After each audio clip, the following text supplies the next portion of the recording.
باشە لەم بارەوە گفتوگۆی زیاتر دەکەم بەڕێز فازڵ عومەر کۆمەڵناس لە ستۆدیۆ لەگەڵ من ئامادەیە. کاک فازڵ زۆر بەخێر بیت.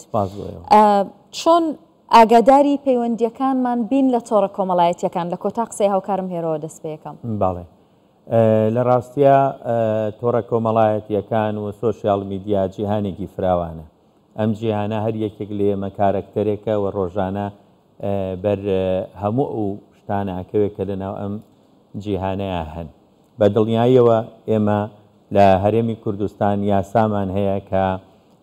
هەوڵەیە کاروباری بەلایەنی کەمەوە تۆڕە کۆمەڵایەتیەکان ڕێکخا یاسایەکمان هەیە لە ساڵی 2008 یاسای ژمارە 6 کە دەرچووە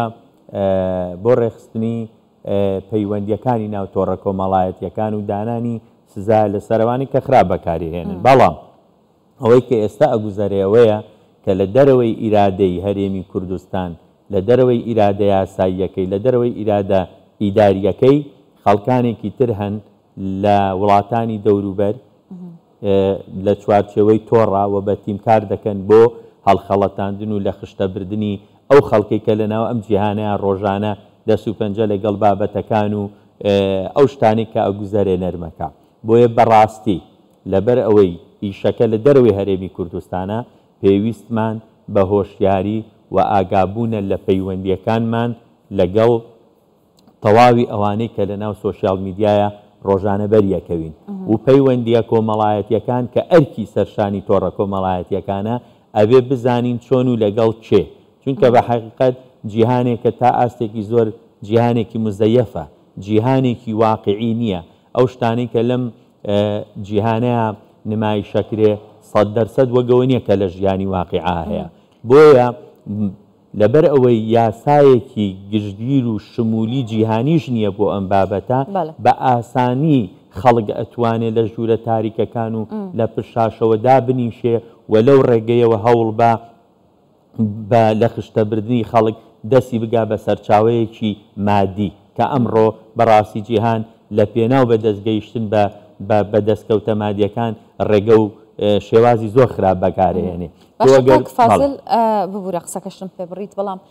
مەبەستمە بپرسمانی ئەم بابەتە چەند ئەوەندەی کە گرنگە تا کۆشیار بێ، ئەوەندە گرنگە کە بۆ نمونە بە یاساڕێک بخرێ سزایی هەبێ لایەنە پەیوەندیدارەکان لە خەمیە مۆزوعەدا بن، کامیان گرنگترە هۆشیاری تاک یاخود ئەوەی دیکە؟ باڵێ لە ڕاستیە بیەنە لەبەر چاوت کێڵگەیەکی مینت هەیە، حکوومەت تەلبەنگی کردووە قتعی لێیاوە کە تۆ نابێ لەم کێڵگەیە نزیک ببیتەوە. باشە تۆ مەسەلەن لە ڕوە ئیداری لە ڕوە قانونیەکەیەوە ڕێک خراوە، بەڵام ئەوەی کە وا لە تۆ ئەکات هۆشە عەقڵە، ئەگەر ئەمانە دانرا و تێت پەڕاند و چوویتە ناو کێڵگەمینەکەەوە پێتا تەقێتەوە، یعنی کەواتە تۆ لەو کاتە هۆش و عەقڵت غایب بووە. بۆیە لێرەیە لە تایبەتی لەم حاڵەتەی کە لەم چەند ڕۆژە باسەکرێ و باندەکان لە دەروی سنووری یاسای و ئیداری هەرێمی کوردستانن، تەنها شتێک بۆ ئەوەی زاڵ بێ بەسەر ئەم بابەتە عەقڵە و هۆشیارانە مامەڵەکردنە لەگەڵ تۆڕە کۆمەڵایەتیەکان. بە حەقیقەت ئەتواندرێ تۆڕە کۆمەڵایەتیەکان بەکاربهێنرێ بۆ بەرزکردنەوەی مستەوای هۆشیاری، بۆ پەیوەندی کۆمەڵایەتی ڕێکوپێک، بۆ ئاڵوگۆڕی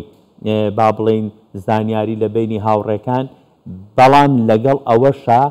خەڵکانێک لە با بڵێن لە کەمینان بۆ تۆ ئەبێ وریابی بە ئاسانی نەکەویتە مامەڵە و پەیوەندی لەگەڵیان، بە تایبەتی ئەوانەی کە مەسەلەن بە ناوی هاوڕێیەتیەوە مەسەلەن ناوێکی دیاری هەیە، وێنەیەکی دیاری هەیە، نەتعریفێکی دیاری هەیە، تۆ چۆنەچیتە پەیوەندی لەگەڵی؟ کێشەکە ئەوەیە ئێستاوەکو لە ڕاگەنراوەکەی ئاسایشدا هاتووە ئەوان کێشیان نییە، وێنە و ڤیدیۆ خۆیان ئەنێرن ئەو باندا. جابۆیە چەند گرنگە کاک فازڵ کاتێک کەسێک لەوانەیە گەنجێک بێ هەرزەکارێک بێ تووشی حاڵەتێکی لەم جۆرە ئەبێت، چۆن گرنگە دروست مامەڵە لەگەڵ کێشەکەی دابکات، پێویستە چی بکاوەکو کۆمەڵایەتیەکان پێ؟ لە ڕاستیە ئەوانەی کە بەتیم کارەکەن لە پشتەوە با بڵێن ئەو گروپەی کە کارەکەن بۆ ئەم بابەتە باوەڕکەوێنە و ڕسمی خۆیان بە ئاسانی نانێرن و ئەگەر بینێرن ئەوە سەرەتایەکی باشە بۆ ئەوەی کە تۆ لە ڕێگەی ئەم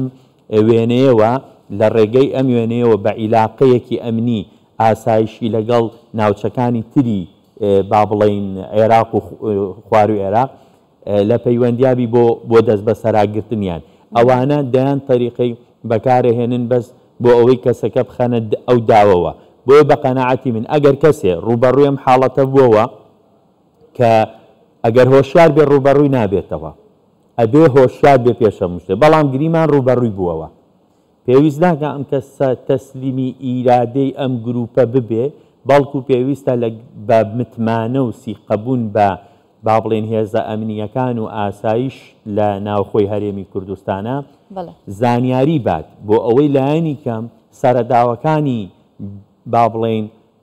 دەستگرتن بەسەر ئەم خەڵکانە و کۆنتترۆلکردنیان و دەست پێ ڕاگەیشتنیان ئاسان بێ چونکە ئێمە زانی خەڵک جاری وا هەیە لەبەر مەسەلەی سومعی کۆمەڵایەتی خۆی بابەتەکە کپەکە و ڕۆژانە پارەژەنێرێت بۆ ئەمانەوە ناچارە بێ پەنابەرێتە بەرشتی تر بۆ ئەوی پارێکی دەستکەوە و ئەمان با بڵین لەم بەڵایە ڕزگاری بێ بۆیە بەڕێی من هەم هۆشیاری تاک و هەم متمانەبوون بە دام و دەستگای ئاسایشی خۆت ڕێگەیەکە بۆ زاڵبوون بەسەر ئەم گروپانەی کە بە حقیقەت دەوترێت لە یاسا دەرچوو بەڵکوەمانە گروپی نەخۆشن ئەمانە با بڵێن ناشەریفانەترین ڕێگە بەکارەهێنن بۆ ئەوەی دەستیان بگا بە پارە و سومعە و ژیانی کۆمەڵایەتی خەڵک لایەن بابەتێکی گرنگ نییە. دەستخۆش سپاسی ئامادەبوون تاکەم بەڕێز فازڵ عومەر کۆمەڵ ناس زۆر سپاس لەگەڵم بوویت. دەستخۆش.